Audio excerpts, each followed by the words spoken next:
¿Qué tal? ¿Cómo están amigos y amigas de esta comunidad? Gracias por continuar con nosotros. Oigan, pues vamos con esta informaciones, esta serie de informaciones que se han venido ya generando en materia de seguridad. Si ustedes me lo permiten, no, hay algunas personas que dicen, ay, ya te gustó hablar mucho de seguridad. Fíjese que en lo personal, tengo muchos años leyendo en materia de seguridad, indagando cosas, checando otras. No, ya sabe usted todo el desarrollo académico que hay alrededor, pero después, bueno, me fui metiendo más a la política, a la economía, pero en realidad el tema de la seguridad siempre ha sido uno de los temas en los que uno le pone más atención, de manera muy mediana, muy baja, porque bueno, hay gente que sabe muchísimo más que uno. ¿No? Pero es una de los temas que más nos apasiona. Oiga, a ver, son varios puntos aquí. El primero de ellos, Ernesto Fonseca. ¿Recuerda a Ernesto Fonseca, el famoso Don Neto? Este hombre que fue parte del cártel de Guadalajara, que me dice Héctor Berrerés en una entrevista, que en realidad era el jefe del cártel de Guadalajara, que él era el que tenía, por su experiencia, por su conocimiento, por sus vínculos políticos, sus relaciones políticas, pues era el que tenía realmente el control de dicha organización criminal, pero que le convenía a todos, pues mostrar, ¿no? El rostro mediático de Miguel Ángel Félix Gallardo y de este Caro Quintero. ¿Por qué? Porque de esa manera Fonseca podía operar desde las sombras, podía pues simplemente ocuparse de los asuntos trascendentales y la historia hablaría de Félix Gallardo y de Caro Quintero. Lo que nunca esperó Fonseca pues fue el uso que le dieron a estos tres personajes en el caso de este Kiki Camarena, ¿no? Que en realidad fue lo que trastocó la carrera de este viejo narcotraficante y que reveló lo que hemos dicho en otras ocasiones, quiénes eran los verdaderos jefes del cártel de Guadalajara. Y aquí el punto es que Fonseca sería entonces, pues hombre, el operador más importante, según lo que dijo Héctor Barrelés, y también lo que se ha podido arrojar en diversos datos en el sentido de la cocaína, de la CIA, por ejemplo, que era la que armaba a este grupo, a este llamado cártel de Guadalajara. Bueno, después de purgar una condena de 40 años de prisión por el caso Camarena, desde el domingo pasado Ernesto Fonseca está libre, ya es un hombre libre.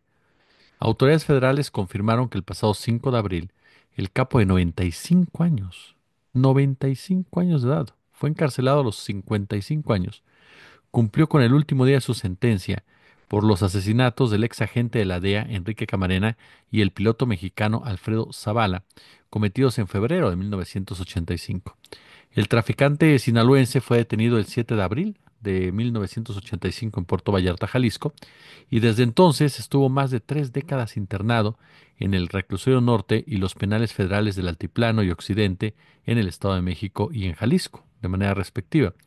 El 28 de julio de 2016, el capo continuó, ¿no? Consiguió una orden de confinamiento para cumplir el resto de su condena en un domicilio particular, en donde estuvo en una residencia del fraccionamiento Hacienda Valle Escondido en Atizapán. Fonseca Carrillo es hasta hoy el único de los capos implicados en el caso Camarena que ha logrado pagar su castigo y obtener su libertad, ¿no? También es el único que libró la extradición, ya que en el 2015 el canciller José Antonio Meade negó su entrega a Estados Unidos porque ya había sido juzgado y sentenciado en México por el asesinato del agente. El día 5 de abril compurgó su condena y no había más cosas por cumplimentar, ni en los estados, fue lo que dijeron los funcionarios federales relacionados con este caso. En contraste, bueno, usted sabe, Caro Quintero, el llamado narco de narcos, qué títulos inventa Estados Unidos, fue enviado a Estados Unidos el 27 de febrero. Su vida pues está en un vilo porque quieren aplicarle la pena de muerte. Y Miguel Ángel Félix Gallardo, el jefe de jefes, aunque el año entrante cumplirá su condena de 37 años por el mismo asunto, quedará libre hasta el 2029 por una sentencia de 40 años por delitos contra la salud, acopio de armas y cohecho. Esta historia de Don Neto Fonseca es muy interesante porque, como nos damos cuenta, quien es señalado como el verdadero operador político, sí, pasó años en la cárcel, pero no se fue a Estados Unidos, se le protegió para que no se fuera y no acusó de otra cosa. Era el operador político, el que tenía el vínculo con los políticos, al que los políticos colocaron ahí para operar al interior del cártel de Guadalajara. Caro Quintero es ese rostro mediático, ese rostro al que el gobierno de Estados Unidos y el gobierno mexicano y particularmente la CIA pues ocuparon para que fuera el asesino de Camarena. Y como tal, se tiene que castigar, se tiene que sentenciar y demás. ¿Por qué? Porque nadie se mete con nosotros, aun y cuando fue la propia CIA la que mató a Camarena. En el caso de de Miguel Ángel Félix Gallardo, pues era el rostro mediático, era otro Chapo Guzmán, ¿no? Un hombre surgido de Sinaloa, de una situación complicada, ex policía, que de repente resulta ser un genio en las finanzas, un genio en la estrategia, un genio en todo, ¿no? Hasta convertirse en el jefe de jefes. Y a quien obviamente detuvieron cuando tenían que detener de la mano de su compadre, de González Calderón, y el super policía de Salinas de Gortari, pues para poder presumirlo en el marco del Tratado de Libre Comercio de América del Norte. Pero el verdadero hombre de la política en ese momento, pues era Neto Fonseca. Era un traficante de drogas, es el más longevo del que se tenga noticia en México. Esa es la realidad de las cosas. Él nace en 1930 en Badiraguato, ¿no? En Badiraguato. Y su historial en el tráfico de drogas se remonta al 4 de abril del 55, cuando fue detenido en Mexicali, con cubetas con gomas de opio y luego de enfrentarse a balazos con agentes de las policías de Baja California y Sinaloa. Sus años en actividades ilegales lo convirtieron en el mentor de varias generaciones de narcotraficantes como Pedro Avilés, el llamado León de la Sierra, Juan José Esparragosa, el Azul, el propio Caro Quintero, y también es tío de Amado Carrillo Fuentes, el Señor de los Cielos, quien lideró en los años 90 al denominado Cártel de Juárez. Bueno, lideró. En la segunda mitad de los años 70 fue uno de los traficantes sinaloenses que migraron a Guadalajara tras la Operación Cóndor que lanzó el gobierno federal contra la producción de marihuana y amapola en el llamado Triángulo Dorado. Y fue esa época, fue la época del salto a las grandes ligas, pues con Caro Quintero y Félix Gallardo encabezó, no supuestamente, no encabezaron, pero operaron este monopolio del tráfico de drogas en México para los gobiernos de México y Estados Unidos. Gracias a la información proporcionada por la DEA, el 6 de abril de 1984 el ejército aseguró, ¿no?, una fábrica en la que trabajaban más de 4.000 campesinos y aseguraron más de 6.000 toneladas de marihuana, la mayor cantidad que se haya asegurado del enervante en toda la historia. Y en venganza dice la historia oficial, que se lo reitero, es una vil mentira. Supuestamente el cártel de Guadalajara fue que secuestró a Camarena, ¿no? Y al piloto Alfredo Zavala. La realidad, todo el mundo la ha comentado ya hasta el cansancio, y solamente a la autoridad norteamericana y a sus corifeos que replican acríticamente todo lo que les dicta la DEA y la CIA, lo quieren ver, ¿no? Pero la realidad es que no fue por esto que ultimaron a Camarena, fue el pretexto que se utilizó, ¿no? Después de este hecho, en donde asesina a Camarena a la CIA y le echa la culpa a los narcos, en ese momento Fonseca había salido de Guadalajara. Bueno, no, había salido de Guadalajara, sí, pero había estado en Puerto Vallarta, que es en donde finalmente lo detienen, ¿no? Finalmente. Pues es la historia de Ernesto Fonseca, otro de estos capos, que le reitero que es lo llamativo aquí, que él era operador político, el operador clave en ese sentido, y fue el único que no sacaron de Estados Unidos y es el único que, bueno, hasta el momento ha salido. En el caso de Miguel Ángel Félix, pues todavía le faltan algunos años más en prisión. Y el otro tema que también le damos a conocer tiene que ver con Tomás Yarrington. Tomás Yarrington, este ex gobernador de Tamaulipas, vinculado directamente, por cierto, al cártel del Golfo, él fue parte medular en el crecimiento de esta organización, en la época de Osiel Cárdenas Guillén. Desde que él era alcalde, se topó con Osiel Cárdenas Guillén en Matamoros, si no mal recuerdo, y juntos empezaron a crecer dentro de la empresa criminal. A Tomás Yarrington le encargaron la parte política y a Osiel Cárdenas la parte bélica. Y juntos trabajaron para posicionar a esta organización criminal, a esta empresa criminal, en el mercado de las drogas, de la mano, por supuesto, de los intereses de la familia Bush, de los intereses de la familia Salinas, en particular con lo que tiene que ver en la cuenca de Burgos. No, Tomás Yarrington fue un narco gobernador en toda la extensión de la palabra que increíblemente intentó ser presidente de este país.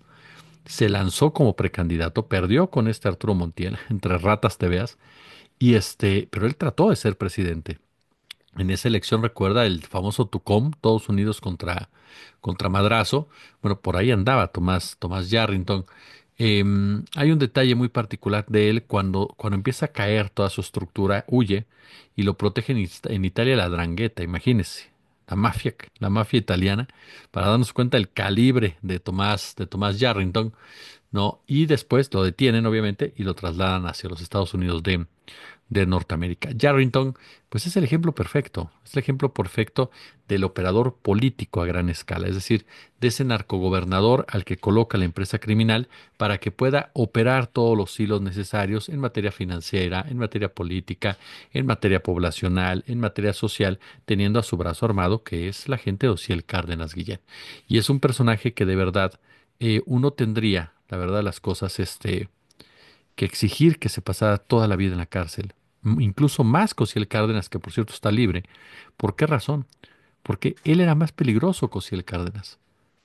Él sabía lo que eran los Zetas y jamás le interesó combatirlos, jamás les interesó erradicarlos ni nada. Fue de los políticos que pactó en todos los sentidos, que protegió a los Zetas, que le dio la mano a Alaska y que permitió que hicieran lo que quisieran en Tamaulipas. ¿Por qué? Porque era parte de lo mismo. Porque le permitía pelear en el mercado de las drogas, permitió que hubiera reclutamiento forzado, permitió asesinatos de migrantes, porque él sabía todo lo relacionado con los Zetas. Y sin embargo, dejó operar en todos los sentidos al cártel más brutal en la historia de México. Ahora ya similar al cártel de Jalisco.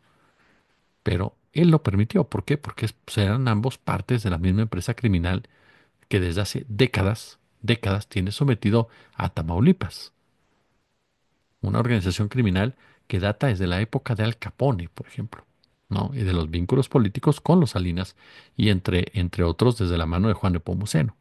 Entonces hablamos precisamente de un personaje, Tomás Yarrington, extremadamente criminal, extremadamente cínico y extremadamente, de verdad, extremadamente repudiable. Imagínese, si tú te das cuenta de lo que están haciendo los Zetas, pues intentas detenerlo incluso precisamente por estar en la misma empresa criminal. No, este hombre fingió cuantas veces pudiera hacerlo, con tal de que estos siguieran operando impunemente. De ese nivel, de ese nivel es este hombre.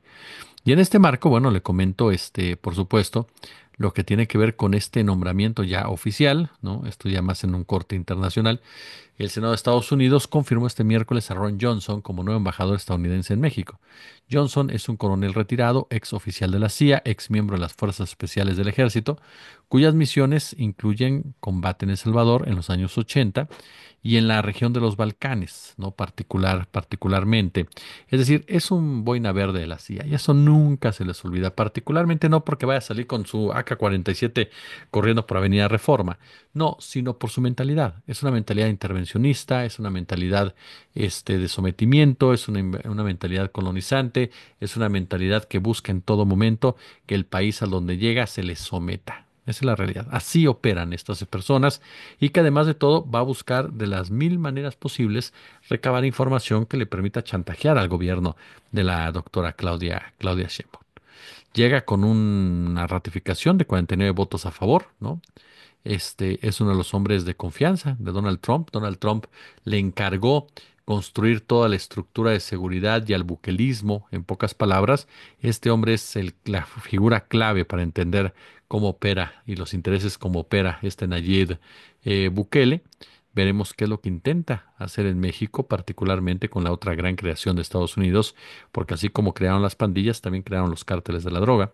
Y en ese sentido, va a ser muy interesante ver cómo va a tratar de operar en el marco de esta relación en donde la doctora Sheinbaum por lo menos ya le dio dos estates quietos, ¿no? Uno, cuando habla de que aquí no se va a permitir ninguna operación de drones en contra de nadie, y dos, que no está sobre la mesa ninguna intervención militar como el propio Ron Johnson dejó ver en alguna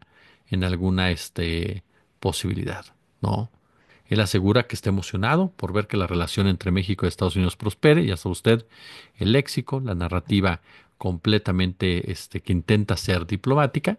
Sin embargo, es un hombre que sabemos cómo opera, que sabemos cómo actúa, que sabemos precisamente el matiz con el cual se ha consolidado a través de toda su trayectoria y que sabemos muy bien las capacidades, esas capacidades, déjeme decirle así, que no ayudan nada, pero nada, sinceramente, a un verdadero combate, si es que lo hubiera, ¿verdad?, al crimen organizado. Este hombre no viene a combatir el crimen organizado, viene a tratar de administrarlo de la mejor manera para, para los intereses de los Estados Unidos. Y eso es lo que tenemos que cuidar. Esa es la realidad de las cosas. ¿Por qué? Porque a final de cuentas, el pueblo mexicano sabe muy bien que su principal enemigo, su enemigo de siempre, su enemigo histórico es Estados Unidos. Fue este país el que nos arrebató la mitad de de nuestro territorio, ¿no? Entonces, ni siquiera se necesita crear o fomentar una ideología antiestadounidense. La pura historia, la simple historia, nos muestra esto. Pero seguramente sin proponérselo, Estados Unidos se encarga de fomentar esta postura antigringa, de reforzarla cada día. Y basta ver las actitudes déspotas y groseras de Trump para entenderlo, sobre todo en este segundo mandato, en donde Washington hace todo lo posible por incrementar aún más el sentimiento antiestadounidense entre los mexicanos.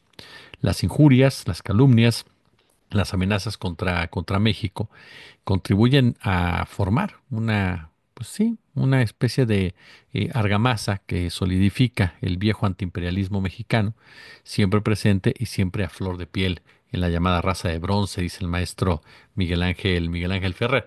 Ahora, ciertamente la cosa se ha mantenido en la esfera del discurso. No será fácil que pase de las palabras a los hechos, como digamos, ¿no? La expulsión de 10 o 12 millones de trabajadores mexicanos, indocumentados. Pero aquí lo que llama mucho la atención en muchos sentidos es este juego que hace el gobierno de Estados Unidos cuando habla de cooperación, luego otra parte habla de intervención, en fin, no es un juego muy particular, pero es ahí, sinceramente, que creo que más allá de la fiebre discursiva de la guerra que les encanta a los estadounidenses aplicar, están tratando de analizar y medir muchas de sus acciones reales, sobre todo por el apoyo que tiene la doctora Sheinbaum de este lado de la frontera, que es sumamente alto. No es una gobernante que puedas desestabilizar con campañas mediáticas, con violencia, ni nada por el estilo, ¿no? Incluso más cuando se trata de estos fuegos fatuos, de palabrerías huecas, de acosos, verbales, de presiones políticas que llegan a ser incluso inútiles, porque incluso los Estados Unidos, si hacemos un poco de historia, de repente buscan reeditar la tristemente célebre expedición punitiva de John Pershing contra Pancho Villa, y así les fue, ¿no? Y muy probablemente así les iría si trataran de hacer algo por el estilo. No, pero aquí también surgen preguntas como lo hace el maestro Ferrer. ¿Querrá Washington tener un nuevo Vietnam, un nuevo Afganistán, un nuevo Irak en una de sus kilométricas fronteras? Pues no parece ser lo más interesante, lo más inteligente, pero bueno, con Trump lo probable, lo impensable se vuelve pensable. Y aquí el nuevo embajador yanqui es un hombre de mucha lengua y poco seso. Este, para invadir militarmente a México, como dejó entrever, pues tenía que realizar una atrocidad semejante a la de las Torres Gemelas, ¿no? Un ataque con bandera falsa que sirvió de pretexto para invadir Irak. Y a palabras literal, ¿no? Hay una frase muy buena de nuestro país que nos ayudará a entender a este hombre, ¿no? Que dice a palabras de borracho, ¿no?, oídos de cantinero.